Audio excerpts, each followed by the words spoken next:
Hi, so in this video I'm going to look at whether records could have been falsified in the Lucy Letby case. I'm going to look at what happened with child D, and I'm also going to use some examples from my own experience to talk about this. First of all, I'm going to do a shout out to Mark Mays. He's just done a really brilliant video. He's done a parody of Dewey Evans. So he was the expert witness in the Lucy Letby case.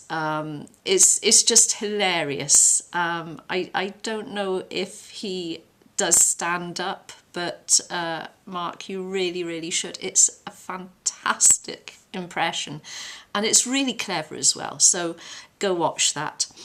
Okay, so with the child D in the trial, Lucy Letby was asked whose handwriting was on the records because the letters LL were on it. So this was paper records, obviously when they were working with the baby, you know, they made notes and then they'd put their initials next to the notes to show who was working. And I mean, there were two things actually in this case, if I might digress a little. There was someone standing at the cot. Now, the other nurse on duty testified in the trial that, or might not have been in the trial, might have been with police, but she testified anyway that she couldn't be sure it was Lucy Letby. And then the prosecutor says, well, she wasn't sure, but who else could it have been? Now, I have to say, this is going to sound terrible.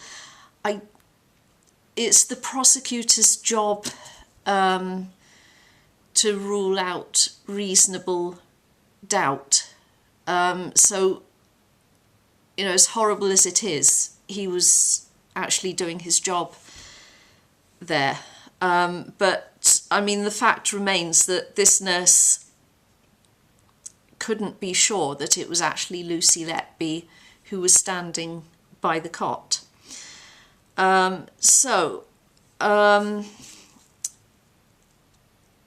It's possible a detail was added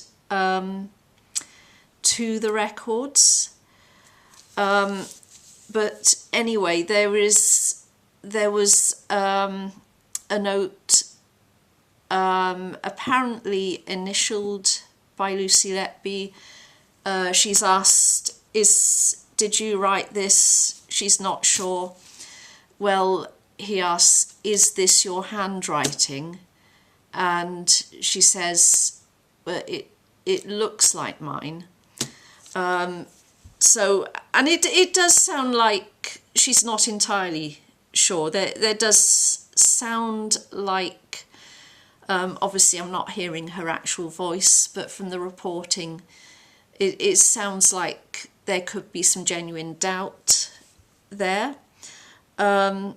So, you know, either she did write it and forgot about it, which is perfectly possible, you know, because there was a lot. I mean, this is a huge case. So it's likely she's going to forget some things at least. She could know it's her handwriting and, you know, not want to admit it, or it could be not her handwriting at all. I mean, it could be, you know, someone else could have initialed it for her innocently or otherwise. So I'm just going to go into that because so much documentation so many records here seem to be really amiss, that I want to talk about this a little bit. So to my own personal examples, sometimes records do get falsified, but not necessarily with a malicious intent. Now, I'm going to talk about a situation that I was in. So I was on a training course, on a teacher training course, and I'd gone into the classroom where my mentor was, and she was with a student, and they were both filling out forms, and they gave me some to fill in, and it turned out what we actually had to do was to put signatures on these forms. And when I say signatures, I mean signatures of the people who'd filled out, or not necessarily who'd filled out the form even, but the students who hadn't sent in all their details. We had to finish those forms off, and we had to put those students' signatures on. And yeah, it's really terrible. So, I immediately, I thought, well, that's terrible. But,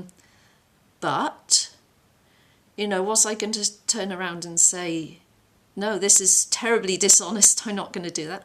No, because, look, I was doing a teaching course. That would have been the end of my teaching course if I turned around and said, no, it's rubbish. The student who was doing it, probably wanted, so this was a student in one of the classes, not one of the ones that I was teaching, but when I said that, a student, a pupil, if you will. So they were filling in probably because they felt they had to as well. And the tutor, so the person who was mentoring me, no, they weren't some terribly shady, nefarious person. They needed to meet a deadline, and the work had to be handed in, that documentation had to be handed in, because you got to keep up these days, you got to meet deadlines and meet requirements. So I think she was doing it for that reason, and I don't think any one of us sitting there thought that we were doing a good thing, but that documentation had to be in for the students to get their certificates. And I mean, none of these signatures even looked very good. But it went through, and it tells you something about how a lot of places are run, I guess. But this is one instance where information was falsified.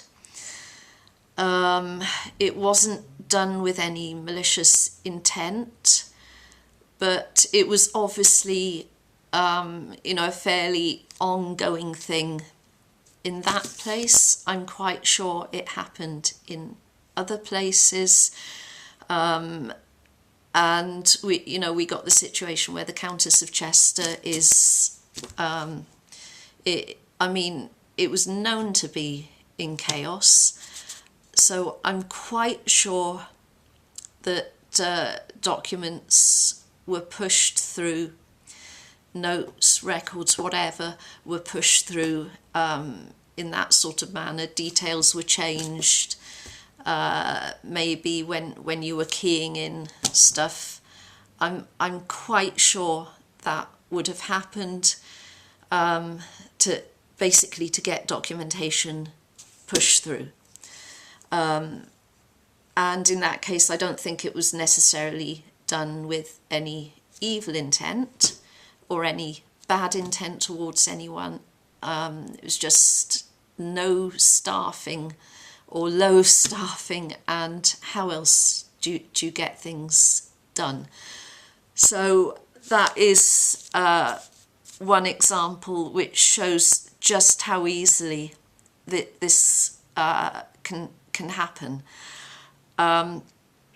So the second example I want to come to is where someone makes a genuine error and it may get repeated down the line. Now, I did work for a short while as a legal secretary, and that is when I started having, well, it was a bit before then, but I started having really, really bad problems with eye strain because I wasn't being prescribed the proper glasses. That is a completely other story, but it did mean that I was in pain, I couldn't see properly, and I was struggling trying to do my work, and it was also affecting, you know, I couldn't see without something or other hurting.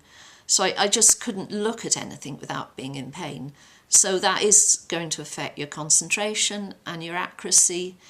And when we were writing out the memos, now I say memo, we are talking about the statements, which was about, you know, the police statements when people are in the police station, and obviously they give their statements as to what happened. You know, 3, 4, 5 pages long.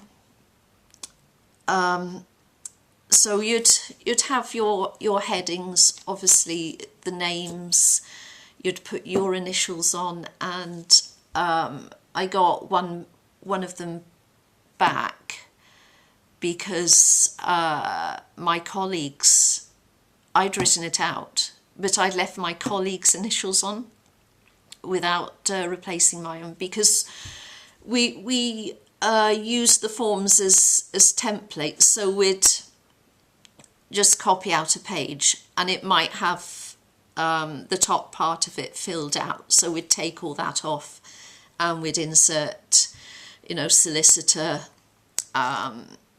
name of defendant, our name, date, blah, blah, blah. And I'd missed out putting my initials on, so my colleagues' initials were still on, and you know, stuff like that was happening because of the amount of pain I was in. And it's, you know, it's the simplest mistake, but obviously, say there had been a mistake in the memo, that could have come back on my colleague. It could have also caused confusion because it meant that it looked like she would have been writing for that solicitor and working on that case when she wasn't. So so that's an example of, you know, how an innocent mistake could potentially snowball. And the third example I want to come to is where people fake documents or records with malicious intent. Now, at the time, this was a prank, but the person who was doing it turned out to be not that nice of a person. Now, this was actually one of my best friends. So they'd faked some some writing. You know, someone had written some terrible poetry about this person, and she'd made it look like several different people's handwriting. So it looked like several people were ganging up on this person and basically saying not very nice things about them. And yeah, there's like rude. It was rude poetry about them, and it was really quite convincing. And at the time, she didn't tell me this until a few years later. And she said, "Oh, I faked that. I made up the handwriting."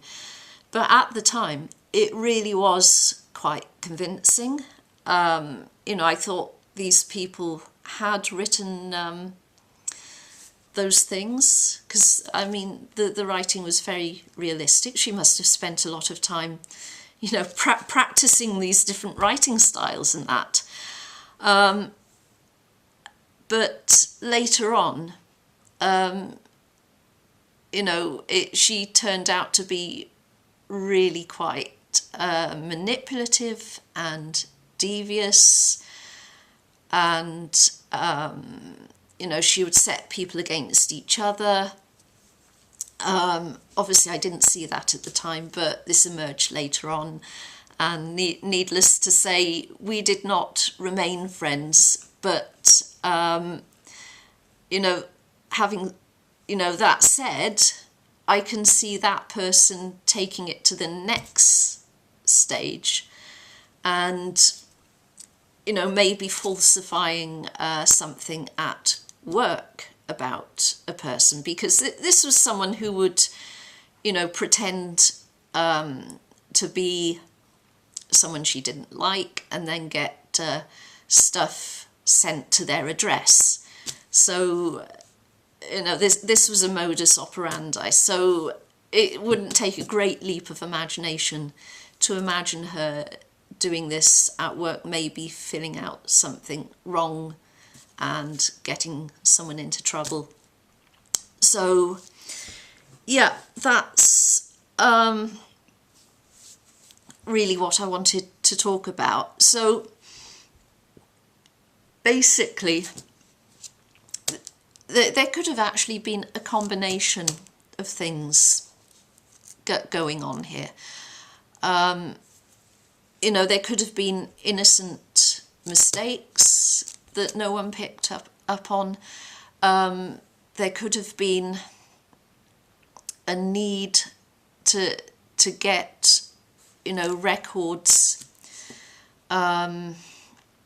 done a certain way at a certain time, and maybe changing one or two details, and you know, you can see how that would all snowball. And they could have, I mean, there could well have been people in the background actually